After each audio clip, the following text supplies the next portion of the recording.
चौफेर महाराष्ट्रमध्ये आपल्या सर्वांचं स्वागत। उद्धव ठाकरे सध्या एका पत्रकार परिषदेमध्ये बोलतायत, थेट जाऊयात। उद्धवजी, मराठा आरक्षणावर आता आरोप उपमुख्यमंत्री अजित पवार यांचं एक विधान आलेलं आहे। त्यांचं असं म्हणणं आहे की मराठा आरक्षण जे सुप्रीम कोर्टात टिकलं असतं तर त्याचं क्रेडिट हे त्यावेळेसच्या मुख्यमंत्र्यांनी म्हणजेच तत्कालीन मुख्यमंत्री म्हणजे तुम्ही घेतलं असते, पण जे टिकलं नाही त्याची जबाबदारी ही खरं अजितदादांना मी त्यातल्या त्यात समजदार माणूस समजत होतो। मी संघनायक होतो, नक्कीच होतो। माझं नेमकं काय चुकलं आणि ते चुकत होतं तेव्हा हे विकेट कीपर काय करत होते, हे संघात होते ना। त्यावेळेला अनेक जणांशी मी चर्चा करत होतो आणि चर्चा करून तुम्हाला सर्वांना कल्पना आहे कुठेही वकील बदलले नव्हते, या आंदोलनकर्त्यांचे वकील सुद्धा तिकडे होते।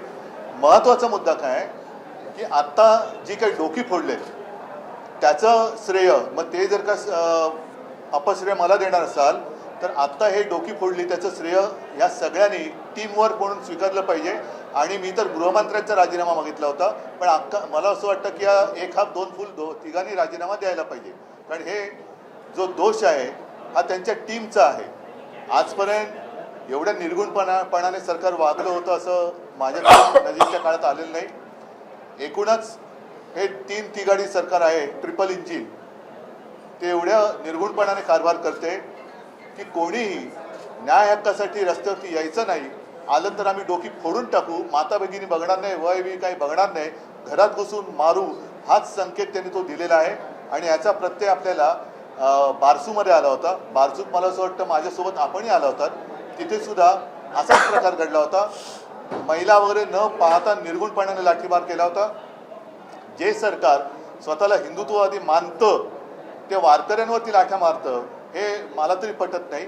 आणि आत्ताचा सुद्धा हा निर्गुण जो त्यांनी अत्याचार केलेला आहे, जबाबदारी कोण घेणार? कारण हे सांगणार की पोलिसांनी केला, पोलीस सांगणार की लाठीमुळे लागलं, मग लाठ्या बडतर्फ करणार का तुम्ही? आदेश कोणी दिला? तो आदेश ज्यांनी दिला। आणि मग मी कधी जातीपातीने बघत नाही, मग जे एक फूल आणि एक हाफ अगदी फडणवीस वेगळे काढले तरी त्यांचं काम काय चाललेलं आहे त्यांच्या डोळ्यात देखत त्यांना न जुमानता जर का पोलीस वागत असतील तर याचा अर्थ त्यांचा प्रशासनावरती कंट्रोल नाही, हे सरकार चालवण्याच्या कुवतीचे नाहीत, हे नालायक आहेत असंच त्याचा अर्थ होतो। आणि या सरकारने राजीनामा दिला पाहिजे। राज्याचे मुख्यमंत्री असं म्हणतायत की आमच्या सरकारला बदनाम केलं जातंय, आम्ही लाठीचार्ज करू का असं प्रश्न नाही, मग कोणी करणार आहे? का बाहेरून माणसं आणली होती? शेवटी लाठीमार कोणी केला हा प्रश्न राहतोच ना।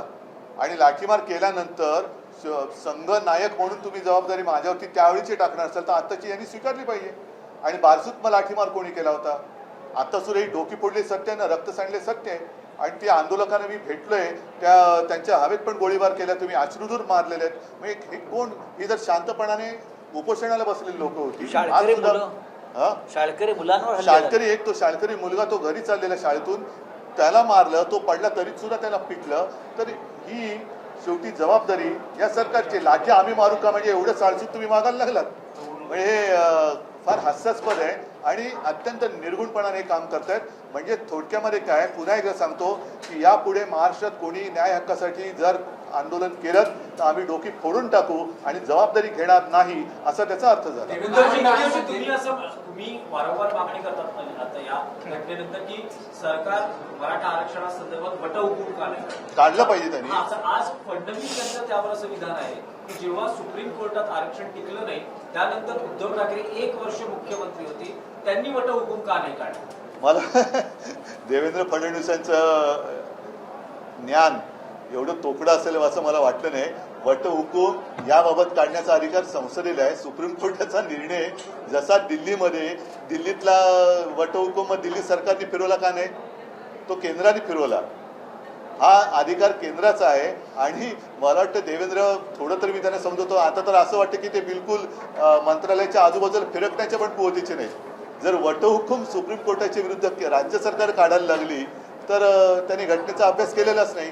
म्हणजे घटना बदलण्याचं काम जे काय करणार असं आम्ही म्हणतो आहोत त्याचीच ही सुरुवात आहे। कारण सर्वोच्च न्यायालयाने निकाल दिल्यानंतर त्याच्या विरोधात दिल्लीचा जो अधिकार केंद्र सरकारने आपल्या ताब्यात घेतला तो वटहुकूम किंवा कायदा हा संसदेत करायला पाहिजे. तसंच सर्वोच्च न्यायालयाने दिलेला निकाल तुम्हाला मान्य नसेल तर सर्वोच्च न्यायालयाचा निकाल फिरवण्याचा अधिकार संसदेला आहे.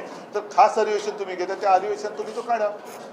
आणि जर त्यांना वाटत असेल देवेंद्रना की ते मी काय घेतलं नाही, ठीक आहे, माझी चूक झाली असेल तर तुम्ही घ्या अधिवेशन आणि तुम्ही बदलून दाखवा सर्वोच्च न्यायालयाचा निकाल. जायकवाड सर्वेकडे सुरू आहे, जायकवाड सुरू आहे सर्वीकडे. एसटीचं देखील मोठ्या प्रमाणात सरकारच्या मालमत्तेचं नुकसान होतंय. रस्त्यावरती नागरिक उतरत आहेत, त्यांना काय एकंदरीत आव्हान कराल? कारण की मी परवाच बोललेलो आहे की संयम सोडता कामा नये, पण संयम केवळ आंदोलनकर्त्यांनीच बाळगायचा आणि सरकारने अत्याचार करायचा असा त्याचा अर्थ होत नाही. पहिला प्रथम जबाबदारी स्वीकारून गृहमंत्र्यांनी राजीनामा दिला पाहिजे. मुख्यमंत्री जर असं म्हणत असतील की आम्ही लाठ्या कशा मारू, तर याचा अर्थ तुमचा प्रशासनावरती कंट्रोल नाही, नियंत्रण नाही. मुख्यमंत्री म्हणून तुम्ही तिकडे बसायला त्या क्षमतेचे नाहीत, तर तुम्ही देखील राजीनामा दिला पाहिजे आणि मग तुम्ही सांगा की पोलीस ऐकत नाहीत म्हणून. गृहमंत्र्यांनी माफी मागितली आहे. अजित पवार मध्ये आमच्या तिघांपैकी कोणी असा आदेश दिला नव्हता लाठीचार्ज करण्याचा.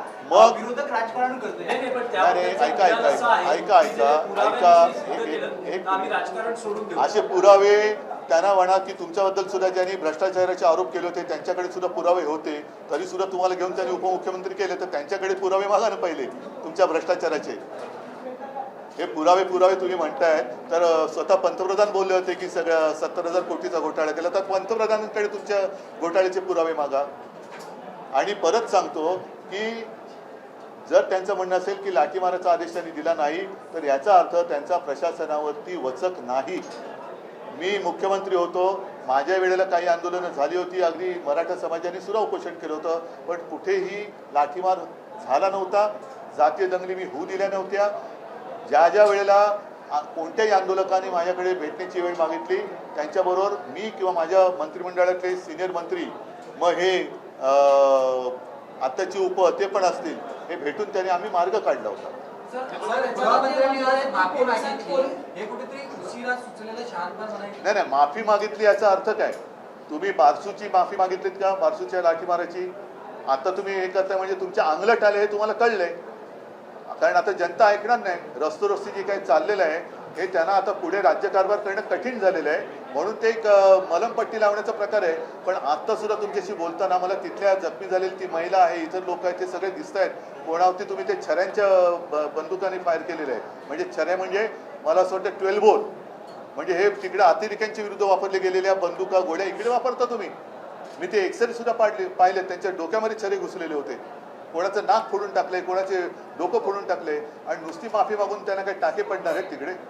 एकीकडे ते म्हणतात की आम्ही आदेश दिलेले आहे आणि दुसरीकडे असं दाखवतात ते पोलिसांचे व्हिडिओ पोस्ट केले जात आहेत आणि वरतून म्हणतात की जेवढ्या आंदोलकांना लागले त्याच्याहून दुप्पट पोलीस अधिकारी जखमी झाले. कुठेतरी असं दाखवण्याचा प्रयत्न करतात की बघा, आंदोलकांनी शेवटी पहिली ठिणगी कोणी टाकली हा हे आहे.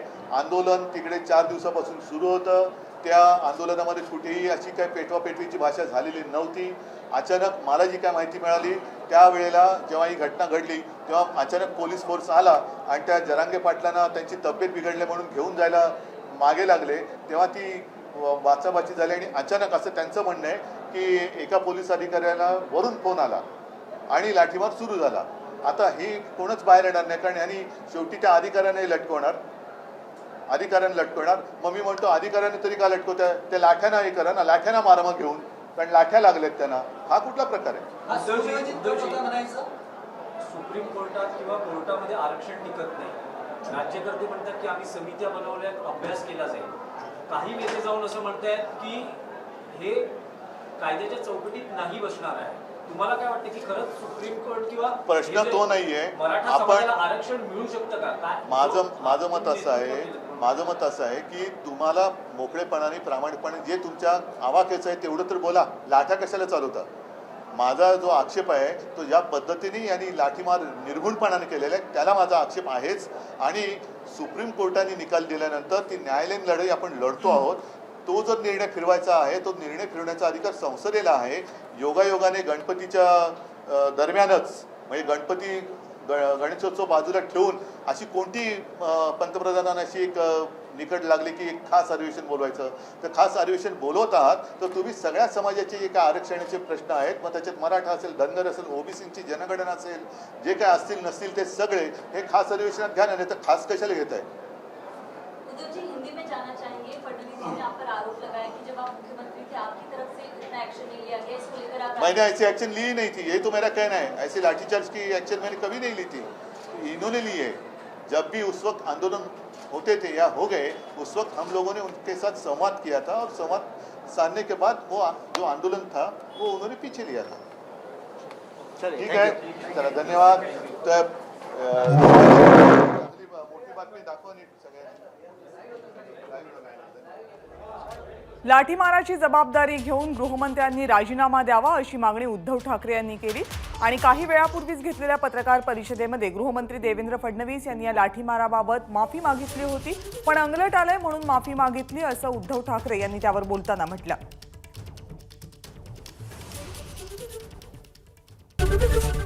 एबीपी माझा, उघडा डोळे बघा नीट.